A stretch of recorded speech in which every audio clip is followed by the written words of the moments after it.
국립문암관 생물자원관 초등학생 대상 비대면 강의 그 8번째 시간입니다. 오늘은 생물 다양성이라고 하는 주제로 내용으로 여러분들께 아주 의미 있고 재미있는 아주 값진 교육적인 그런 내용들을 소개시켜 드릴 예정인데요. 1차 시부터 시작을 해서 지금까지 달려오기까지 생태계는 어떤 것이고 생태계 속에는 어떠한 것들이 포함이 되며 여러분들이 잘 알고 계시는 비생물 요소, 즉 자연환경 요소들, 그리고 그러한 어떤 터전에서 살아가는 여러 가지 생물들에 대해서 살펴보았고요.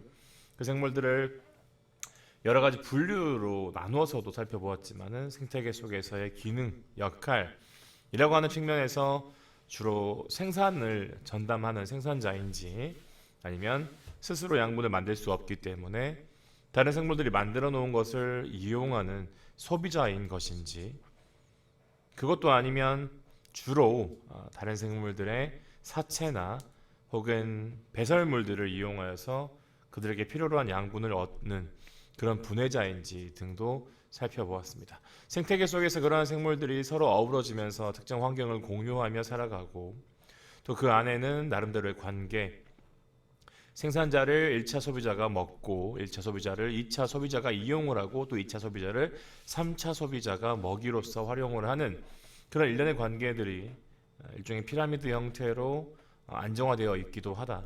그래서 그 생물 단계에 따라서 생산자인지 1차인지 2차인지 그리고 고차인지 등에 따라서 그 생태계 속에서 그 생물들의 숫자나 양에 있어서 차이가 있을 수 있다. 뭐 이런 말씀을 드렸었습니다.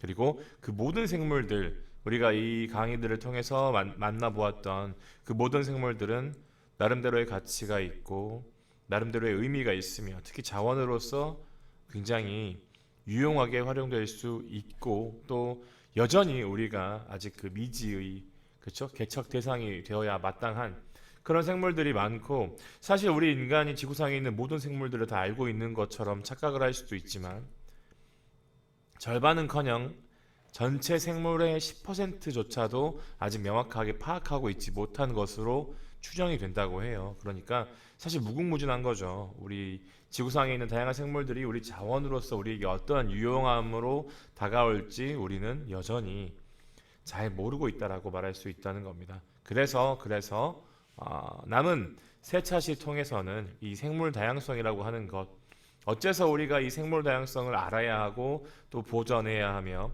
생물 다양성이 훼손되지 않도록 우리가 더 신경을 쓰고 조심을 해야 하는지에 대한 내용들을 살펴볼 거예요. 그래서 생물이 자원으로서 중요하기 때문에, 그리고 자연에 있는 원래의 생물들은 굉장히 다채롭고 다양하기 때문에, 그리고 그 다양성이라고 하는 것이 우리에게 굉장히 많은 유익과 편익을 제공하기 때문에 우리가 생물 다양성이라고 하는 개념도 반드시 알아야 하고, 이 생물 다양성이 높은 수준으로 유지가 될 수 있도록 하기 위해서 우리들이 많은 노력과 실천이 필요하다라고 하는 내용에 대해서 우리가 오늘 배워볼 거예요. 생물 다양성이라고 하는 개념, 여러분들이 처음 접하는 내용도 아니고 분명히 언젠가 한 번쯤은 들어봤을 법한 그런 용어지만 우리가 조금은 막연하게 알고 있고 정확하게 모르고 있는 부분들도 많기 때문에 오늘 이 생물 다양성이라고 하는 개념을 명확하게 여러분들이 여러분의 것으로 가져가실 수 있도록 제가 아주 상세히 천천히 나누어서 설명을 드릴 테니까 잘 따라와 주시면 이번 강의를 통해서 이런 것이 생물 다양성이구나, 나도 이제 생물 다양성을 이해했고 이것을 누군가에게 설명해 줄 수 있겠다 정도로 여러분들이 많은 것을 가져가실 수 있는 그런 시간이 아닐까 조심스럽게 기대를 해봅니다. 자, 그러면 본격적으로 오늘 강의를 시작하도록 하겠습니다. 자, 우리가 앞선 차시들에서 이 생물 요소, 생태계를 구성하는 생물 요소들은 다 각기 나름대로 생물 자원으로서의 기능을 수행하고 그렇기 때문에 굉장히 우리에게 가치가 있는 그런 것들이다라고 말씀을 드린 바 있죠. 그래서 사실상 특정 생태계 속 혹은 우리 지구상에 있는 모든 생물들은 생물 요소이자 생물 자원으로서 우리가 인식할 필요가 있겠다 해서 세균, 원생생물, 균류, 식물, 동물 뭐 동물 같은 경우도 종류가 굉장히 다양하죠. 식물도 풀도 있을 수 있고 나무도 있을 수 있고 물 속에 있는 친구들이 있을 수 있고 물 밖에 있는 친구들이 있을 수 있고 균류 같은 경우에도 뭐 버섯과 같은 친구들도 포함이 되지만 여러 가지 종류의 곰팡이들이나 효모와 같은 친구들도 다 여기에 포함이 될 수 있겠죠. 자, 원생 생물 같은 경우도 한두 가지 생물을 의미하는 것이 아니죠. 동물성이 있느냐 없느냐. 마치 우리가 식물과 동물을 나누는 것처럼 동물성 여부에 따라서 원생 생물도 식물성과 동물성으로 구분이 될 수 있을 겁니다. 그래서 여러분들이 잘 알고 계시는 파래나 미역이나 김과 같은 조류에 해당하는 바로 원생 생물 중에서도 이 우리가 소위 조류라고 부르는 그렇죠? 식물성 플랑크톤에 해당하는 그런 친구들이 있는가 하면은 뭐 집신벌레라든지 뭐 아메바라든지 그런 친구들처럼 물속에서 나름대로의 운동성을 갖고서 동물과 굉장히 유사한 성질을 보여주는 실제로 동물의 유생기에 해당하는 그 친구들도 동물성 플랑크톤에 포함이 되는데 여튼 다양한 종류의 원생 생물들이 있을 수 있다. 그래서 이 모든 것들이 다 우리에게는 뭐다? 자원이 될 수 있다라고 하는 거. 물론 원생 생물 중에서 동물성인 친구들과 동물성 플랑크톤이 완전히 같은 것은 아니에요. 동물성 플랑크톤 속에 동물성 원생 생물이 포함될 수는 있지만 동물성 플랑크톤과 원생 생물이 동일한 개념은 아니다라고 하는 거 말씀드릴게요. 식물성 플랑크톤도 마찬가지입니다. 그 플랑크톤이라고 하는 것은 우리가 어떤 분류학적인 개념이 아니고 그냥 물 위에 물 속에 둥둥 떠다니는 친구들, 특별히 운동성을 갖고서 자신이 가고자 하는 곳으로 막 이동할 수 있는 능력까지는 없지만 그래도 뭔가 운동성이 조금이라도 보이는 친구냐 아니냐에 따라서 식물성, 동물성 플랑크톤이라고 부르는 것이지 이렇게 아주 명확한 분류 근거와 기준을 갖고서 우리가 생물을 나누는 이런 형태로 나누어지는 것은 아니다. 그래서 제가 굳이 플랑크톤 언급을 해서 여러분들이 조금 혼란스러우실 수 있을 것도 같은데 다시 한번 정정해 드리자면 원생 생물과 플랑크톤은 완전히 같은 개념은 아니다. 혹시 나중에 기회가 된다고 하면 제가 여러분들께 또 플랑크톤에 대해서 설명을 드리도록 할 텐데 여튼 오늘은 이 정도까지만 제가 말씀을 드릴게요. 그래서 이렇게 다양한 종류의 생물들이 지구상에 존재하고 있는데 이 친구들이 다 뭐다? 우리에게 자원이 될 수 있다. 그래서 그만큼 중요하고 가치롭다라고 하는 부분 다시 한번 짚어드리면서 또 다음 내용으로 이어나가 보도록 하겠습니다. 자, 그래서 생태계 속에서 우리가 생산자로서의 기능하는 친구들 그리고 소비자로서의 역할을 수행하는 친구들 마지막으로 분해자로서의 기능을 수행하는 친구들 각기 나름대로의 역할이 있기 때문에 누가 더 중요하고 누가 덜 중요하다라고 말할 수 없죠. 이 세 영역, 이 세 롤 모두 이 역할들 모두 다 없어서는 안 될 정말이지 소중한 존재라고 제가 말씀드린 바 있습니다. 생산자들은 스스로 양분을 만들 수 있는 능력이 있죠. 그래서 햇빛과 이산화탄소를 이용해서 포도당이라고 하는 양분을 만들 수 있는 능력이 있어서 지구상에 있는 모든 생물들의 그 기초가 되는 친구입니다. 물론 그 모든 에너지의 근원은 햇빛일 테지만 모든 생명의 근원은 사실 생산자, 그 생명의 시작은 생산자라고 할 수 있겠죠. 당연히. 쓰는 사람이 먼저겠습니까? 만드는 사람이 먼저겠습니까? 그렇죠? 아무래도 만드는 사람이 먼저겠죠. 그래서 여튼 자 소비자라고 하는 것은 또 이렇게 생산자들이 만들어 놓은 것을 적절히 잘 이용해서 생태계가 조금 더 온전하게 조금 더 안정적으로 유지가 될 수 있도록 하는 역할을 하고 실질적으로 지구상에 있는 생물들이 더 보다 풍성해지고 다양해질 수 있도록 하는 데 기여하는 것도 바로 이 소비자라고 보시면 되겠습니다. 그리고 생산자 소비자 못지않게 중요한 것이 지구상에 있는 모든 물질들이 끊임없이 순환할 수 있도록 내가 쓰던 물질을 내가 버리고 또 다른 생물이 그것을 이어받아서 쓸 수 있도록 그래서 물질이 순조롭게 순환하는 그런 여행을 끊임없이 이어나갈 수 있도록 하는 데 아주 핵심적인 역할을 하는 것이 바로 분해자라고 말씀드렸습니다. 그래서 다양한 생물들이 생태계 속에서 나름대로 역할을 수행하고 있죠. 어떤 생물들은 생산자로서 어떤 생물들은 소비자로서 그리고 또 어떤 생물들은 소비자이자 분해자로서 기능하는 경우도 있고요. 그래서 각기 나름대로 역할을 수행하고 있기 때문에 무엇이 더 중요하고 무엇이 덜 중요한지도 말할 수 없을 뿐더러 앞서 말씀드렸던 것처럼 지구상에 있는 모든 생물들은 다 유용한 자원으로서의 가치와 잠재성을 갖고 있기 때문에 우리가 그 친구들이 생태계 속에서 어떤 역할을 하는지에 대해서도 명확하게 이해를 하고 파악하고 그러한 어떤 역할을 지속적으로 유지할 수 있도록 우리가 도와주고 그러한 환경을 조성해 주는 것도 필요하고 동시에 그 생물들이 우리 인간에게는 또 어떠한 유익을 제공할 수 있을지에 대해서 또 많이 연구하고 관심을 갖는 것도 필요하겠죠. 그죠? 자, 그래서 실제로 생태계 속에는 단순한 먹이 사슬만 존재하는 것이 아니고 사실 생태계를 조금 더 자세히 들여다보게 되면 여러 개의 먹이 사슬들이 마치 그물 형태로 얽혀 있는 것을 얽히고 설켜 있는 것을 볼 수 있다라고 제가 말씀드린 바 있죠. 그래서 아주 복잡하게 예를 들어서 여러분 우리 인간만 하더라도 어때요? 잠시만요. 여러분들 기억나시죠? 제가 여러분들한테 부엉이랑 올빼미를 구분하는 방법에 대해서 말씀드린 바 있어요. 그렇죠?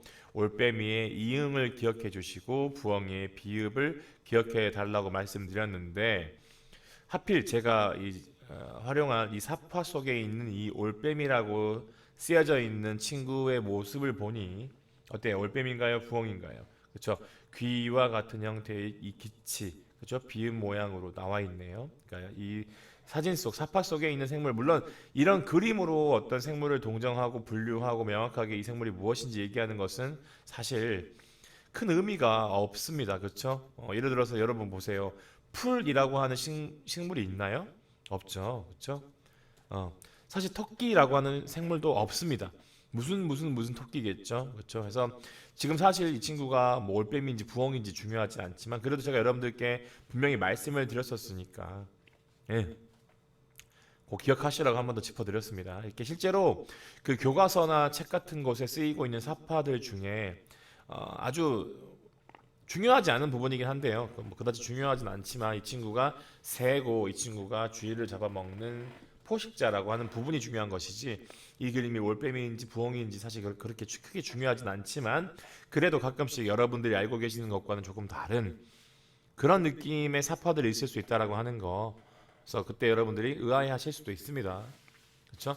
왜냐하면 그 정도까지 아주 섬세하게, 아주 세밀하게 신경을 쓰지 않고 이런 교육적인 그 도구들을 개발하는 경우가 많기 때문에 그렇습니다. 사실 이런 것도 제가 조금 더 꼼꼼하게 확인을 했어야 했는데 그런 부분들에 대해서 조금 더 여러분들이 양해를 좀 부탁을 드리고요. 앞으로 더 신경을 쓸 수 있도록 하겠습니다. 여튼 여러 개의 먹이 사슬들이 아주 복잡하게 얽혀 있어서 마치 그물 모양을 만들어낸다라고 해서 이걸 갖다가 푸드웹, 먹이 그물이라고 불러요. 그래서 사실 여러분 그물 어떻습니까? 그물이 다 이렇게 망가지고 찢어져 가지고서 이렇게 그 그물망으로 이런저런 생물들이 통과할 수 있을 만큼 그물이 헐거워져 있는 게 정상적인 상태인가요? 아니면 이렇게 촘촘하게 작은 친구들도 뚫고 지나갈 수 없을 만큼 아주 촘촘하게 견고하게 이렇게 이 섬유들이 아주 잘 이렇게 짜여져 있는 것이 정상적인 상태인가요? 당연히 후자겠죠, 그렇죠? 그물이 그물로서의 기능을 수행할 수 있을 때 온전한 그물인 것처럼 그 말인즉슨 그물을 구성하는 이 섬유 조직들이 이 줄과 실들이 아주 복잡하게 얽혀 있을 때 그물이 온전한 그물이 될 수 있는 것처럼 이 푸드웹 먹이 그물이라고 하는 것도 먹이 그물을 구성하는 세부적인 어떤 먹이 사슬들이 훨씬 더 다양할수록 그리고 복잡하게 얽혀 있을수록 이 푸드웹으로 구성이 될 수 있는 이 먹이 그물로 설명이 될 수 있는 생태계가 보다 건강하고 보다 안정적이며 보다 지속 가능한 형태다라고 우리가 평가할 수 있다는 겁니다. 그래서 이 특정 생태계의 먹이 그물을 구성하는 생물 종수도 다양할수록 당연히 좋은 것이고 왜냐하면 여러분 보세요. 만약에 여러분이 먹을 수 있는 먹이가 여러 가지 종류가 아니라 한 종류라고 해봅시다. 그런데 그 먹이가 만약에 이런저런 어떤 원인으로 인해 가지고 지구상에서 더 이상 만나볼 수 없는 상태가 됐어요.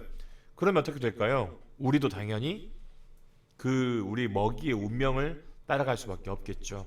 그래서 기본적으로 어떤 포식자들, 소비자들이 이용할 수 있는 먹이 종류가 단조로운 것도 위험하지만 중간 단계에 있는 생물들이 사라져버리게 되면 여러 가지로 문제를 일으킬 수 있습니다. 우리가 앞서 살펴보았던 먹이 피라미드 기억나시죠? 맨 아래 단계에 안정적으로 많은 생산자들이 있어야 하고 그 윗 단계에 1차 소비자, 그 위에 2차, 3차, 고차 해가지고서 생물의 수나 아니면 개체수, 생물량 등이 피라미드와 같은 안정적인 아래쪽이 더 넓고 많고 위로 올라갈수록 점점 좁아지고 적어지는 그러한 안정적인 형태를 갖추어야 하는데 중간에 생물들이 사라지거나 해버리면은 그러한 생태계의 평형 상태가 깨질 뿐만이 아니라 그 생태계의 안정성까지도 굉장히 심각하게 위협을 받게 될 수 있다라고 말씀드린 바 있습니다. 그래서 기본적으로 복잡한 먹이 그물 형태여야 하지만 그 먹이 그물을 구성하는 친구들의 먹이 또한 단조롭지 않고 다양할수록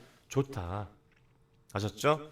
그래서 사실 모든 단계에 있는 생물들이 다양할수록 좋은 거예요. 풀도 다양하고 초식동물들도 다양하고 그 초식동물들을 이용할 수 있는 육식동물들도 다양하고 그 육식동물을 이용할 수 있는 육식 또는 잡식동물들도 다양하다고 하면 그 생태계가 훨씬 더 안정적이고 건강한 생태계다라고 우리가 평가할 수 있겠죠. 그래서 사실 직관적으로 여러분들이 다양한 것이 훨씬 더 좋다라고 하는 것 이미 잘 알고 계시지만 우리가 이미 알고 있는 개념에 해당하는 이 먹이 그물을 가지고 와서 생물 다양성이 왜 중요한 것인지, 왜 생물들이 생태계 속에서 지구상에서 다양하게 존재해야 하고 앞으로도 사라지지 말고 우리와 함께 공존해야 하는지에 대해서 첫 스타트를 끊었다라고 보시면 되겠습니다. 이후에 생물 다양성이 어째서 우리에게 의미가 있는 것인지, 얼마나 중요한 것인지, 또 우리가 앞으로 어떠한 노력들을 해야 하는지에 대해서 더 이어나가 보도록 하겠습니다.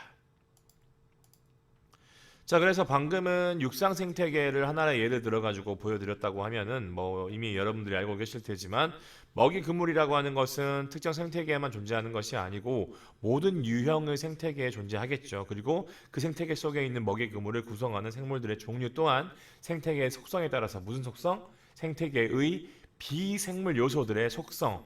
물이 많은지 적은지, 햇빛이 많은지 적은지, 기온이 높은지 낮은지, 물이 빠르게 흐르는지 정체되어 있는지 등등 비생물 요소, 즉 자연 환경의 특성에 따라서 그 생물을 기반으로 하여서 살아갈 수 있는 생물 종들이 결정이 되겠죠. 그리고 거기에 또 여러 가지 컨디션에 따라서 생물들이 다양한지 단조로운지 등등이 결정될 수 있습니다. 그래서 물속에서는 여러분 어때요? 호랑이가 있나요? 물속에 뱀이 있을 수는 있지만 물뱀이 있습니다. 물속에 토끼가 있는 경우는 없죠. 여러분 물속에 사는 사슴 본 적 있나요? 물속에 있는 메뚜기 본 적이 있으신가요? 없죠?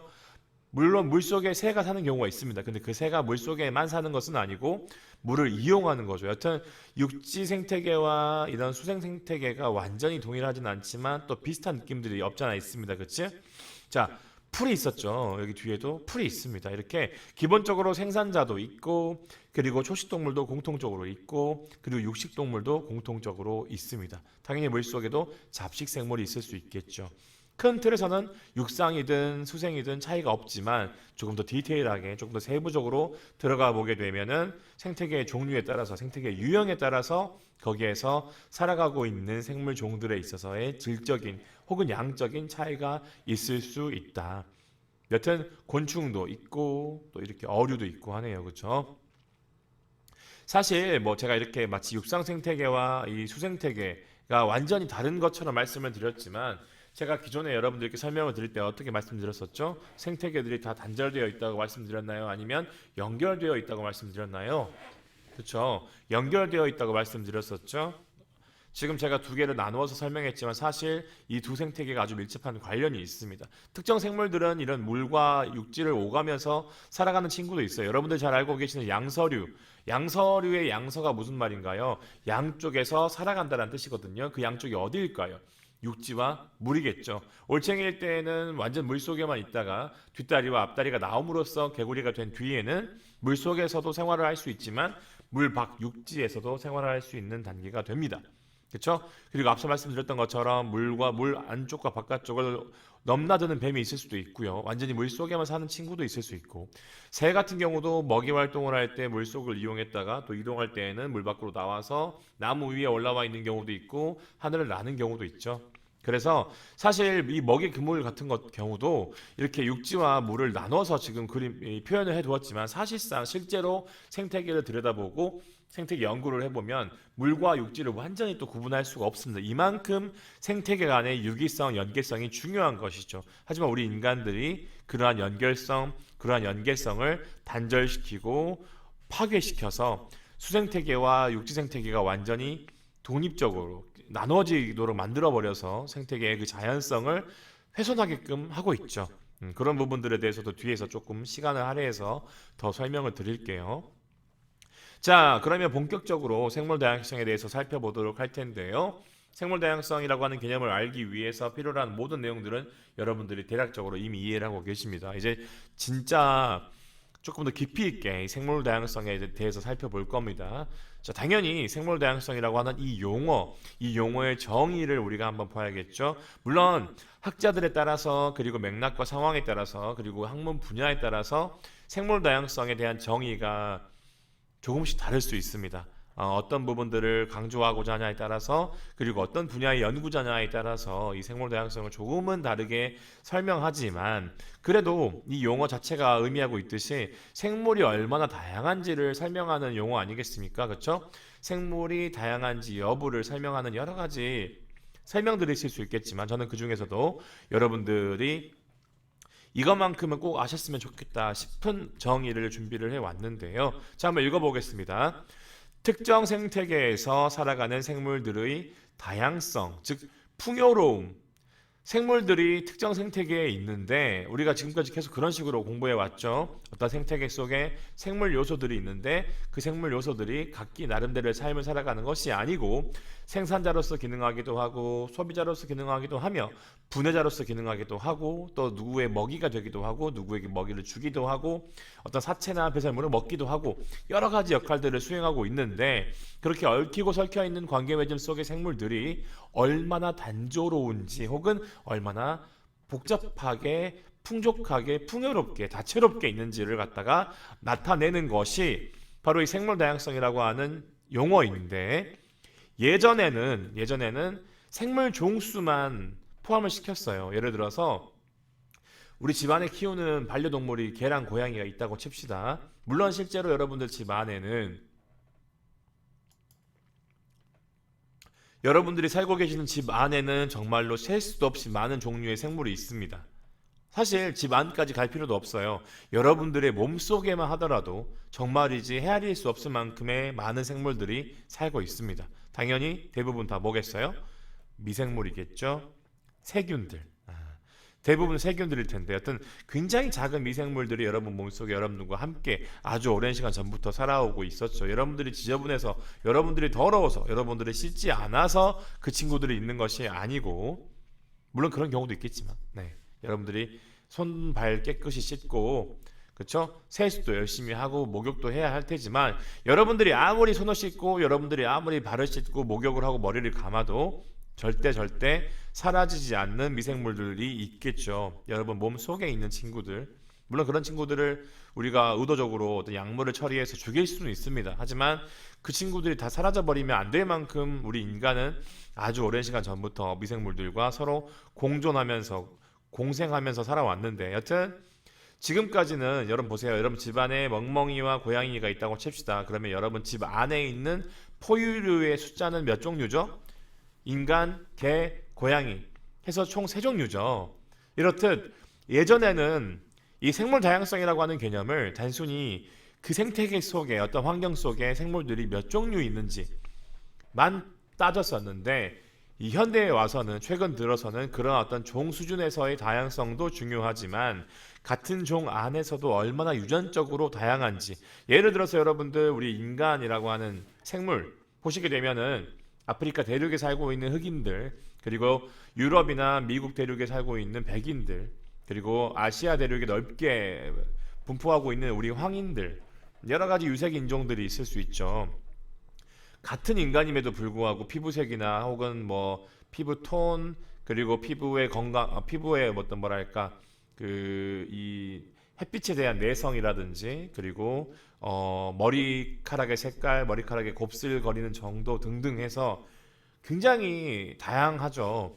사실 과연 같은 인간인가 싶을 정도의 차이를 보이는 경우도 있습니다. 사실 뭐 피부색뿐만이 아니고 키를 보더라도 어떤 사람은 2m가 넘고 어떤 사람은 1m 안팎밖에 되지 않는 경우도 있습니다.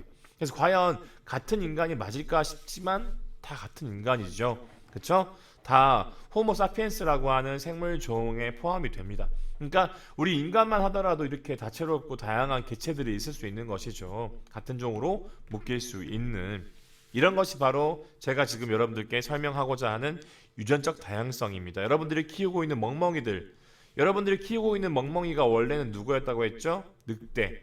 그렇죠? 늑대 야생 늑대를 데려다가 우리가 이렇게 반려동물화 시키면서 그 이후에도 굉장히 많은 환경에서 굉장히 많은 생물들과 뭐 교배를 하는 경우도 있고 이런저런 품종 개량을 통해서 지금 지구상에 그 수많은 다양한 멍멍이들이 만들어졌지만 그 모든 멍멍이들을 엄밀히 따지면은 늑대와 유전적으로 크게 차이가 없는 생물일 수 있거든요. 그러니까 종 수준에서는 다 같은 늑대일 수 있지만 모든 멍멍이들이 늑대로 분류가 될 수 있지만 사실 그 안을 우리가 들여다보면 어때요? 시베리안 허스키처럼 굉장히 추운 지역에서 잘 살 수 있는 그런 개가 있고 정말이지 그렇게 추운 곳에서는 절대 살 수 없는 털이 거의 없는 그런 견종이 있을 수 있는 것처럼 굉장히 유전적으로 다양성을 갖춘 생물들이 한 종 안에서 관찰이 되죠. 그렇기 때문에 생물 수준에서의 다양성만 우리가 이게 얘기하는 것은 굉장히 뭐랄까 이 생물 다양성이라고 하는 것을 축소시킬 수 있는 그런 것인 만큼 이제는 종 수준을 넘어서서 어떤 수준까지 마이크로한 수준 즉 유전적인 수준까지도 우리가 고려를 해야 하며 반대로 좁아지는 것이 아니라 어디로 넘어가는 거죠? 종 수준을 넘어서서 어떤 다양성까지 사실상 생물종의 다양성은 어디에서 오는 거냐면 환경 차이에서 오는 거예요. 우리 인류의 시작도 아프리카라는 말이 있죠. 아프리카에서 처음 시작했던 인류는 지금 아프리카 대륙에 살고 있는 흑인들처럼 피부색이 검은 어두운 색이었지만 그 아프리카 인종이 이주를 하기 시작하죠. 유럽 대륙으로 이동을 하고 뭐 저기 북극 쪽으로도 가고 아시아로 왔다가 다시 아시아에서 넘어서서 어디까지 가죠? 지금의 미국 대륙까지 갑니다. 여러분들 미국 대륙에 살고 있는 백인들은 어디에서 건너간 거죠? 사실 유럽에서 건너간 거예요. 그러니까 원래 미국 대륙에는 여러분들이 알고 계시는 인디언들, 근데 인디언이라고 하는 그 뜻 그대로 인도 사람이 아니라 이 유럽에서 건너간 유럽인들이 거기에 인도가 있다라고 착각을 하고서 거기에 원래 살고 있던 원주민들을 인도인이라고 칭하다 보니 인디언이 된 건데 사실 그들의 그 뭐랄까 원래 오리진 그 인디언들이 원래 어떤 인종인지를 헤아려 보게 되면 조사를 해보면 아시아인이라고 해요. 여튼 분명히 아프리카 대륙에서 우리 인류가 시작이 됐지만 다양한 환경으로 뻗어나가면서 각기 조금씩 다른 모습, 다른 피부색, 다른 키, 다른 능력, 다른 어떤 성질을 가지면서 그 환경에 나름대로 적응을 해서 사실 반대로죠. 뭐 우리가 의식적으로 그러한 변화를 유발했다기보다도 그러한 변화된 환경에서 조금 더 능력을 갖추고 있는 그 환경과 조금 더 코드가 맞는 그러한 환경에서 조금 더 잘 살아남을 수 있는 사람들이 거기에서 그 자연에 의해서 선택이 돼서 지금 그곳에서 정착하여서 살아가고 있는 겁니다.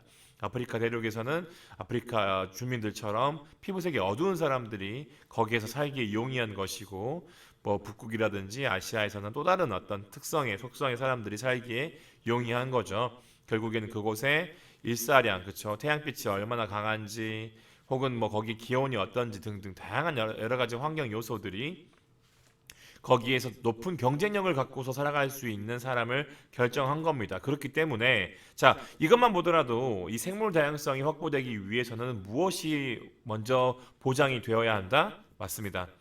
환경이 다양해야 한다는 거죠. 그래서 자 다시 한번 설명을 드릴게요.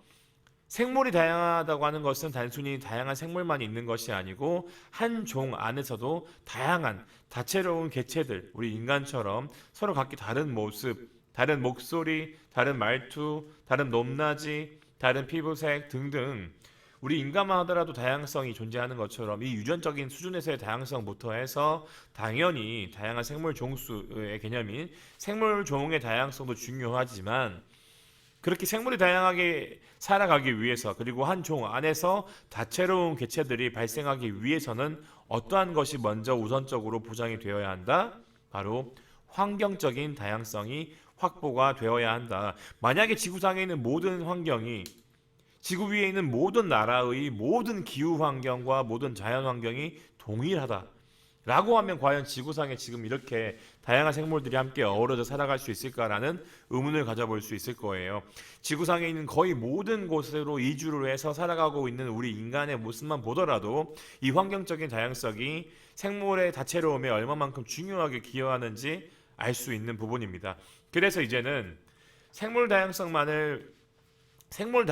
얘기할 때 종 수준의 다양성만을 얘기하지 않고 더 깊이 들어가서 유전적 다양성까지도 고려를 해야 하며 더 넓은 시야에서 환경적 생태계의 다양성까지도 이제는 함께 우리가 고려해야 한다라고 하는 말이 나오게 된 것이고, 그래서 이런 식의 정의가 만들어지게 된 겁니다. 그래서 종 수준의 다양성만 놓고 봤을 때에는 지금 왼쪽에는 빨간색 동그라미만 4개가 있지만 오른쪽에는 빨간색 동그라미 3개와 그 파란색 마름모가 하나 있죠. 그렇죠? 그래서 종 수준의 다양성만 놓고 봤을 때에는 지금 여기는 한 종이 4개가 있고 두 종이 4개가 있기 때문에 당연히 여기가 더 다양하다고 말할 수 있을 것이고요. 자, 그리고 또 이런 식의 다양성도 있을 수 있습니다. 무엇이 더 다양하냐라고 말했을 때 종만 놓고 보면은 두 종이죠. 여기도 빨간색 동그라미, 파란색 마름모. 여기도 마찬가지로 빨간색 동그라미, 파란색 마름모. 이렇게 종 수준만 놓고 보면은 같은 거지만 둘 다 두 종이지만 조금 더 균일하게 있는 것을 더 다양하다라고 말할 수 있습니다. 왜냐하면 이런 경우에는 이 친구가 언제든지 사라질 수 있기 때문에 그래요. 그래서 이런 상태보다 이런 상태가 더 건강하다라고 말할 수 있어요. 자, 그럼 이건 어떨까요? 그렇죠? 분명히 여기는 2개 하나 이렇게 그 종수의 각 개체의 숫자는 다르지만 여기는 2개 균질하지만 그래도 여기에는 2가지 종류만 있고 여기에는 지금 3가지 종류가 함께 하고 있죠. 그래서 이럴 경우에는 여기가 더 종 수준에서 다양하다라고 말할 수 있습니다. 제가 여러 가지 예시들을 들어보았는데 앞서 말씀드렸던 것처럼 단조로운 먹이 사슬 형태인 것보다도 그런 먹이 사슬들이 복잡 다양하게 얽히고 설켜 있는 먹이 그물 형태가 당연히 환경적으로도 생물학적으로도 유전적으로도 다양한 상태겠죠. 그래서 가급적이면 왼쪽보다는 오른쪽의 형태가 될 수 있도록, 그리고 오른쪽보다 더 복잡한 먹이 그물이 될 수 있도록 우리가 더 많은 관심을 갖고 이런저런 실천들을 하고 더 이렇게 복잡 다양한 생태계가 될 수 있도록 우리가 많은 노력들을 해야 할 것이다 라는 말씀을 드릴 수 있을 것 같아요. 자, 유전적 다양성에 대해서 제가 충분히 여러분들이 이해하시기 용이할 만큼 설명을 드렸지만 그래도 조금 더 극단적인 예시를 하나 가져와 봤는데, 자, 여러분들이 잘 알고 계시는 진딧물을 먹어서 정말로 우리에게 유용한 익충에 해당하는, 해충이 아니라 익충에 해당하는 누구죠? 그렇죠? 무당만큼이나 화려한 그런 그 겉보기를 갖고 있어가지고 우리가 이 친구를 무당벌레라고 부르는데 영어로 레이디버그인데, 자, 이 친구만 하더라도 지금 보세요. 여기에 총 16장의 사진이 있습니다. 딱 봤을 때는 색깔도 다르고 여기에 있는 무늬의 패턴도 다르고 너무 다르죠. 여기는 점박이가 3개, 2개, 4개, 8개, 12개, 16개 너무 달라요. 그래서 딱 봤을 때는 이 모든 친구들이 서로 다른 종인 것처럼 느껴지죠. 하지만 마치 우리 인간처럼 이 모든 친구들이 다 생물학적으로 같은 종입니다. 그렇기 때문에 이 사진을 놓고 봤을 때 이것을 뭐예요? 종 수준의 다양성이라고 말할 수 없는 거죠. 어떤 수준의 다양성? 유전적인 수준에서의 다양성이다. 이런 것이 굉장히 중요하다라고 하는 거죠. 그래서 기본적으로 앞서 말씀드린 대로 다양한 환경이 먼저 선행이 되어야지, 다양한 환경이 먼저 확보가 되어야지 그 안에서 다양한 생물들, 그리고 생물 수준을 넘어서서 복잡한 유전적인 특성을 가진 개체들이 거기에서 살아갈 수 있기 때문에 보다 안정적이고 건강한 생태계가 조성이 될 수 있다. 그래서 우리가 신경 써야 될 것은 생물뿐만이 아니고 그 생물 신경 쓴다고 하는 그 의미 자체가 뭐예요? 먼저 다양한 생태계가, 다양한 환경이 지구에서 유지가 될 수 있도록 우리가 의식적으로 노력하고 관심을 가져야 한다는 겁니다. 그래서 어딜 가든 똑같은 경관, 어딜 가도 똑같은 풍경이 있으면 된다? 안 된다? 안 된다는 거죠. 여러분들 미국이나 중국과 같은 영토가 넓은 나라에 가게 되면은 우리가 쉽게 아주 흔히 볼 수 있는 게 뭐냐면 옥수수 밭이에요. 옥수수 밭.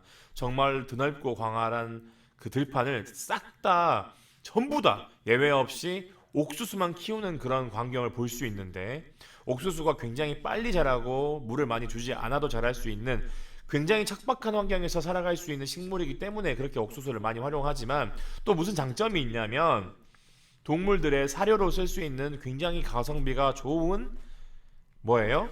곡물이에요. 그래서 게다가 이 옥수수를 먹으면 쉽게 살이 쪄요, 동물들이. 여러분도 마찬가지입니다. 저도 여러분도 동물이죠. 옥수수를 많이 먹으면 우리 체질이 살이 더 잘 찌게끔 바뀝니다. 그래서 이 원리가 어디에도 적용이 되겠어요? 가축들을 키울 때 사료로 옥수수를 쓰게 되면 가축들이 금방 커지겠죠. 금방 돈을 벌 수 있습니다. 얼마 돈을 들이지 않고 짧은 시간 안에. 그래서 그렇게 사료를 만드는 사람들이 옥수수만 키우는 거예요. 그렇다 보니, 그러니까 우리가 너무 돈에 욕심을 내다 보니까 어때요? 우리 주변의 생태계의 다양성이 점점점 줄어들게 되는 거죠. 아주 심각한 수준으로. 사실 옥수수가 맛있죠. 옥수수 좋아하는 동물 많습니다. 하지만 그렇게 우리가 옥수수만 좋아해가지고서 다 없애버리고 옥수수만 키우면 옥수수를 이용할 수 없거나 옥수수를 먹지 않는 생물들은 더 이상 그 생태계에서 살아갈 수가 없겠죠. 그렇게 그런 생물들이 점점 사라지게 되면 그 생태계 전반의 생물 종 다양성이 엄청나게 떨어질 수밖에 없습니다. 그리고 그 피해는 고스란히 누가 입겠어요? 우리 인간이 얻을 수밖에 없는 거죠.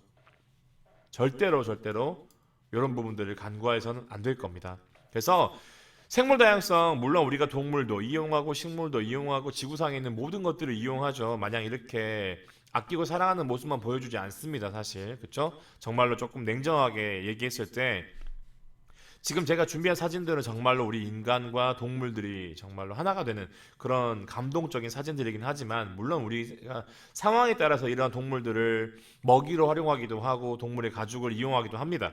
근데 그러한 것들은 불가피한 것들이죠. 얼마든지 대체할 수 있는 것들이 있다고 하면 모를까, 대체할 수 없는 부분도 있습니다. 우리가 고기를 아예 먹지 않고 살 수는 없는데, 여튼 그럼에도 불구하고 우리가 우리 주변에 있는 모든 생물들에게 감사함을 느끼고 그들과 함께 해야 하며 그들이 우리에게 얼마나 소중한 존재인지를 알아야 한다는 거죠. 그래서 여러분들께 조금 감동을 드리고자 이런 사진들을 좀 준비해 본 거예요. 자, 오늘 내용을 정리를 해보도록 하겠습니다. 특정 생태계에서 살아가는 생물들의 다양성을 단순히 생물종 수준에서만 고려하는 것이 아니고 유전적인 수준 그리고 환경적인 수준까지 함께 고려하여서 나타낸 지표를 갖다가 뭐라고 부른다?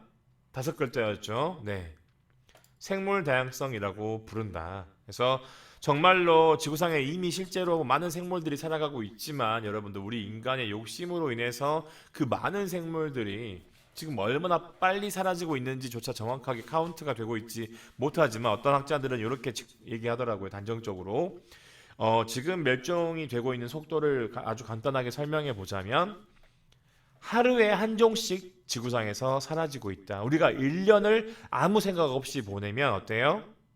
여러분 지난 1년 정말로 많은 어려움들 속에서 굉장히 힘든 시간들을 보내오셨을 텐데 그 시간 동안에 이미 365종의 생물들이 더 이상 우리가 지구상에서 만나볼 수 없는, 돌아올 수 없는 강을 건너버린 거라는 겁니다. 우리가 뭔가 조치하지 않으면, 우리가 어떤 노력을 가하지 않으면, 우리가 어떤 의식적인 행동을 하지 않으면 이 속도는 늦춰지는 것이 아니라 더 빨라질 수 있다는 거죠. 나중에는 1년에 700종, 1000종 이상의 생물들이 사라질 수도 있는 겁니다. 마치 공룡처럼 화석으로만 남거나 기록으로만 남는 그런 상황이 얼마든지 올 수 있다. 자, 그래서 남은 두 차시에서는 실제로 우리 인간이 얼마나 이 지구에 많은 실수들을 자행해 왔으며 우리가 얼마나 잔인하게 생물들을 많이 죽여왔고 얼마나 무책임한 행동들을 해왔는지에 대해서 정말로 냉정하게 살펴볼 거예요. 그래서 그러한 것들이 나중에 돌아서 우리 인간에게도 얼마든지 많은 위기를 유발할 수 있다라고 하는 부분도 설명을 드릴 겁니다. 그리고 마지막 차시에서는 그래도 나름대로 다시 그렇게 훼손되고 파괴된 생태계를 복원하고 다시 개선시켜서 궁극적으로는 오늘 우리가 살펴보았던 이 생물종 다양성, 생물 다양성이라고 하는 것이 보다 더 신장될 수 있도록 다시 원상태로 돌아갈 수 있도록 예전만큼 완벽하게 회복시키지는 못하더라도 그래도 지금보다 더 나아질 수 있도록 혹은 이 생태계가 파괴되는 속도를 늦출 수 있도록 하기 위해서 우리가 어떠한 노력들을 해왔고 지금도 하고 있으며 앞으로 해야 할지, 그리고 우리 학생 여러분들이 어떠한 의식적인 준비들을 해야 하고 실천을 해야 하는지에 대해서 살펴보도록 할 예정입니다. 수고하셨습니다.